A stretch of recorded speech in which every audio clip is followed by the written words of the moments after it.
और अब आपको बताते हैं विदेश से आई टॉप 10 खबरें, जिसमें पहली खबर भारत और चीन से जुड़ी हुई है। भारत और चीन 2020 से बंद कैलाश मानसरोवर यात्रा पर फिर से शुरू करने को राजी है। भारत के विदेश मंत्रालय से साझा जानकारी के मुताबिक इस साल गर्मियों में यात्रा शुरू हो सकती है। भारत के विदेश सचिव विक्रम मिस्री और चीन के विदेश मंत्री वांग यी की बैठक में सीधी उड़ानों पर भी सहमति जताई गई।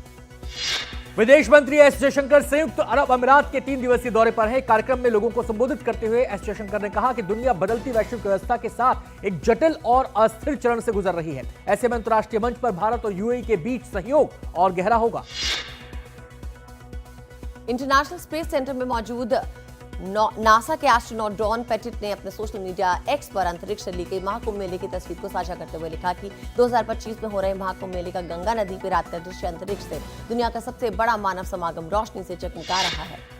हाउस ऑफ लॉर्ड्स परिसर में इंडिया ग्लोबल फोरम के एक कार्यक्रम को संबोधित करते हुए ब्रिटेन के व्यापार राज्य मंत्री जोनाथन रेनॉल्ड्स ने कहा कि वो अगले महीने भारत की यात्रा करेंगे। उनकी यात्रा का मुख्य मकसद मुक्त व्यापार समझौता को लेकर चल रही बातचीत को अंतिम रूप देना होगा।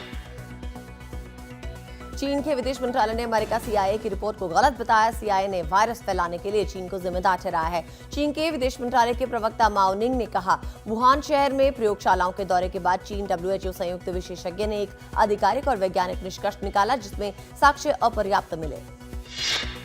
राष्ट्रपति डोनाल्ड ट्रंप की इमिग्रेशन पॉलिसी, कार्यकारी आदेशों और डिपोर्टेशन प्लान की धमकियों का विरोध करने के लिए डलास में सैकड़ों लोग एकत्र हुए। प्रदर्शनकारियों ने कहा कि हर इंसान को बेहतर जीवन जीने का अवसर मिलना चाहिए।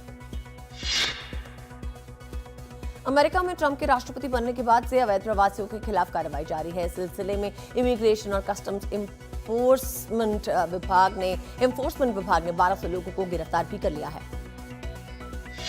राष्ट्रपति ट्रंप की कोलंबिया पर टैरिफ और वीजा प्रतिबंध लगाने से कड़े कदम उठाने के बाद कोलंबिया सरकार ने राष्ट्रपति डोनाल्ड ट्रंप की शर्तों पर सहमति जताते हुए अवैध प्रवासियों को वापस लेने का फैसला किया है। इस समझौते के बाद कोलंबिया पर टैरिफ बढ़ाने के प्रस्ताव को रोक दिया गया।